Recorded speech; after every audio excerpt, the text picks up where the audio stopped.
This is Slava Koza with BoxingConfidential.com. We're here with undefeated heavyweight prospect JD Chapman. He just won 6 hard rounds with Kasim Howard. First, JD, tell us a little about Dubai. And you just fought there last, what was the fight?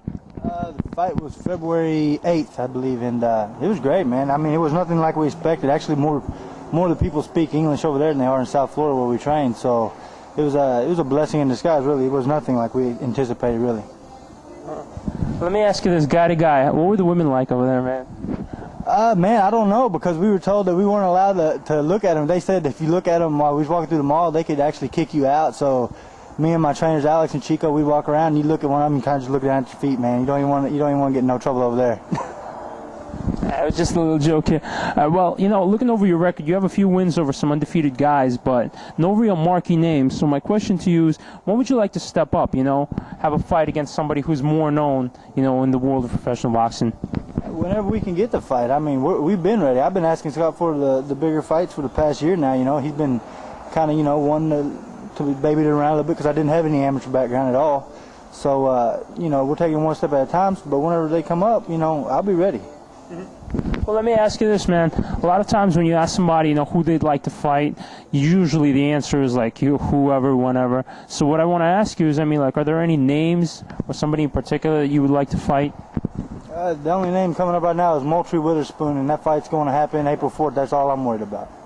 All right, man. But nobody you want to call out or anything like that now? All right, man. Let me ask you this. Your manager, Scott Hersha, he's also training to be a boxer. He had a couple of professional fights. Would you like to have a go at him? Tell us a little about how good he's faring right now. He's a tough dude, man. I mean, you don't want to mess with Scott too much. You know, Scotty the body, he'll get in there and crack you now. Don't let it fool you just because he's manager. He got a little pop to him. Man. How's he been looking? I mean, no, I don't know if anybody but you or somebody, you know, these were undercard fights of some sort, you know, that he's had, right? Pro fights. How was he looking?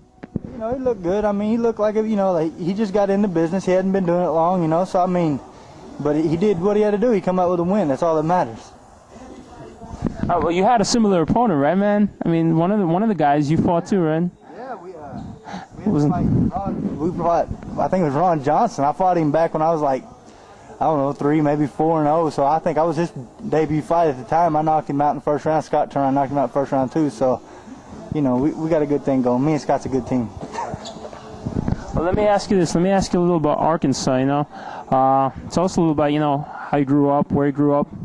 I grew up in a small town south of Fort Smith, which is in the northwest corner of Arkansas, called Mansfield, and it was great. I mean, it's so much different than the big city life. It's unbelievable. I mean, I could always find things to do out there. You know, I live literally, I could get on my four-wheeler and hit a mountain within 10 minutes from where I live. You know, here you have to drive 3 or 4 hours. You know, and we're in Fort Lauderdale, 3 or 4 hours just to go right down a dirt road. You know, and it's a straight dirt road. They call Holy Land down here. It's just ridiculous, but.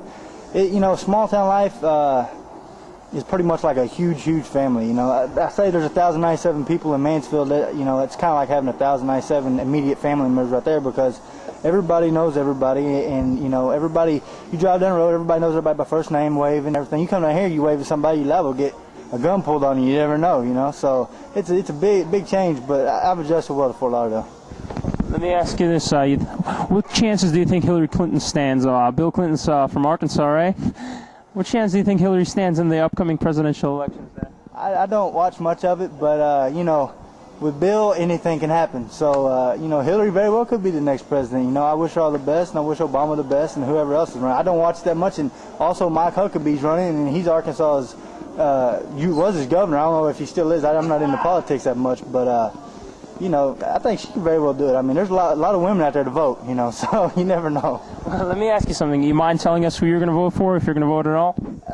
I'm still undecided right now. I mean, you know, it's one of those things. I mean, if you look at it from anybody's point of view, everybody thinks somebody did something wrong, and nobody's perfect. I mean, you know, so whoever's going to be in there is going to do the best they can do, you know, and regardless, everyone's still going to have a gripe about whoever won. You know, there's going to be an argument here and there, but, you know, I'm undecided yet.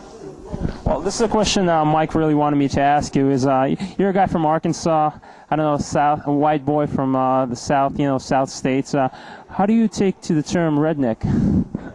It's to me, it's not offensive. I mean, a lot of people. I mean, my trainers call me redneck every day, and I am. I'm a bona fide redneck. I was born that way, and I'll die that way.